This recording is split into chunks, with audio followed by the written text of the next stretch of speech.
इमरान धन्यवाद अधिष्ठाता महोदय, आपने बोलने का समय दिया।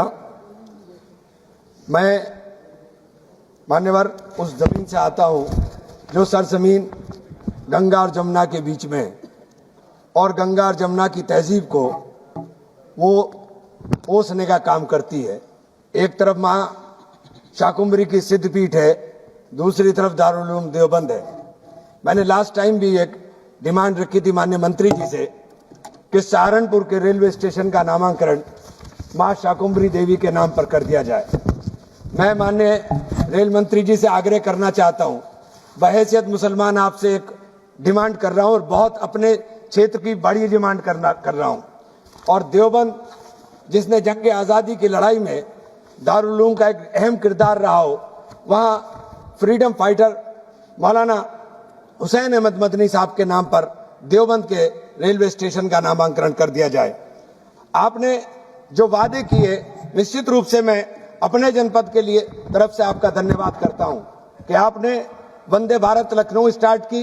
एक वादा आपका पेंडिंग है, वो याद दिलाना चाहता हूं कि इलाहाबाद के लिए भी आपने हमसे वादा किया था। चूंकि हमें हाई कोर्ट मिल नहीं रहा है और हाई कोर्ट हमारा दुर्भाग्य है कि हमारा दूसरे जो राजस्थान का हाई कोर्ट हमसे नजदीक है। अगर मैं राजस्थान हाई कोर्ट जाना चाहूं तो नजदीक, पंजाब जाना चाहूं तो नजदीक। तो मेरी आपसे गुजारिश है कि हाई कोर्ट की डिमांड पूरी होनी, कम से कम रेल की डिमांड पूरी कर दीजिए। तो मेरी आपसे ये मौदबाना दरखास्त है कि आप इसके ऊपर बहुत गौर व फिक्र कर, और हुजूर घंटी मत बजाइएगा, मेरी बज जाएगी एकदम घंटी, इसलिए प्लीज जरा थोड़ा सा पढ़ने दीजिएगा। माननीय सभापति महोदय, हमें यहां बोलने का जो अधिकार मिला, यहां जो खड़े होने का अधिकार मिला, वो बाबा साहेब भीमराव अंबेडकर का सपना था। और उस बाबा साहेब भीमराव अंबेडकर का धन्यवाद करते हुए मैं आपसे कहना चाहता हूं कि रेल जो थी वो गरीबों के लिए हुआ करती थी। कभी ये रेल चलती थी गरीबों के लिए, ये रेल रोजगार का साधन होती थी। रेल ऐसा साधन होती थी जहां हमें रोजगार मिलता था। लेकिन आज बदकिस्मती है कि रेल चमकते विज्ञापनों में रफ्तार का शोर है, मगर गरीबों की रेल आज भी बेजोर है। कर्ज की बेड़ियों में जकड़ रहे हैं भविष्य को, आपकी नीतियों का बस यही निचोड़ है। मैं आपसे आग्रह करना चाहता हूं कि जो रेल के अंदर जो कर्मचारी चलने का काम कर रहे हैं, चूंकि पहले रेल के अंदर भर्ती चलती थी, आरक्षण के माध्यम से दलित वर्गों को, शोषित वर्गों को एक नौकरियों का साधन मिलता था, वो सब कम हो गया, खत्म हो गया। और आपने ठेका व्यवस्था शुरू करी और ठेकेदारों ने ऐसा उत्पीड़न कर्मचारियों का किया हुआ है।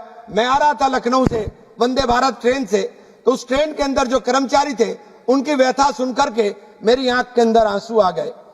7 दिन के अंदर कोई छुट्टी नहीं मिलती, मंडे के दिन उनको शायद एक दिन छुट्टी मिलती है, और उनको 11,000 रुपए से 16,000 रुपए तक का वेतन मिलता है। और उसके अंदर ड्यूटी उनकी, उसी ट्रेन से जाना है, उसी ट्रेन से आना है, उनकी ड्यूटी 20 से 22 घंटे की मान्यवर होती है।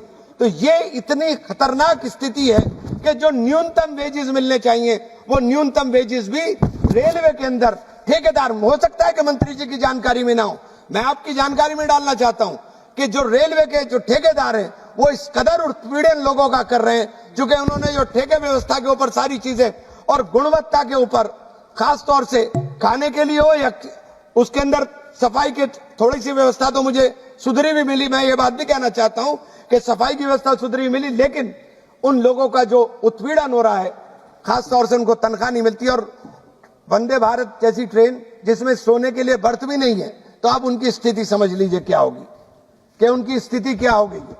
तो ऐसी स्थिति रेलवे के अंदर जो, क्योंकि बेरोजगारी इतनी है, रोजगार मिलता नहीं, तो बेचारे उसी काम के लिए करने पर।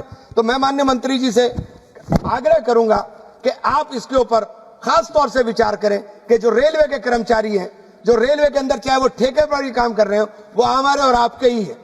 उन गरीबों को रेल एक साधन बन सके उनके लिए, उसके लिए आपसे आग्रह करना चाहूंगा। आपसे आग्रह करना चाहूंगा कि हमारे सहारनपुर से वाया शामली जितनी ट्रेन आपने कोरोना काल के अंदर बंद हो गई थी, उन ट्रेन को स्टार्ट करा दे, चूंकि वो गरीबों का सहारा है, वो गरीबों के लिए है। उसके अंदर एसी की ट्रेन नहीं थी, वो गरीबों की ट्रेन है। उन गरीबों की ट्रेन चलाने का अगर आप काम करेंगे तो निश्चित रूप से बहुत बड़ा हम आपके आभारी होंगे। तीसरी चीज हमारे साथी समाजवादी पार्टी के सांसद ने उठाया था, जो अंडरपास है उसमें काफी हद तक आपने शेड लगाए, उसके लिए आपको बधाई। लेकिन जहां रह गए शेड, अगर फ्लाईओवर नहीं बन सकता तो जो आपने शेड रह गए उन जगहों पर शेड के अंदर एक तो शेड की व्यवस्था कर दी है और उनके अंदर टनल जो बनाई है उनमें लाइट की व्यवस्था कर दे, क्योंकि वहां बिल्कुल अंधेरा रहता है, घनघोर अंधेरा। तो ये दो काम एक बहुत आपसे आग्रह के साथ कहना चाहूंगा।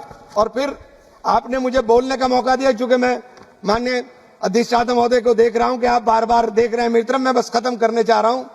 अमीरों के आंगन में तो बस बहारे ही बहारे हैं, गरीब की बस्ती में तो बस सन्नाटे और शरारे हैं। आपकी नीतियां तो बस अमीरों की चौकीदारी है, बाकी तो सब वक्त के मारे और बेसहारे। मान्यवर।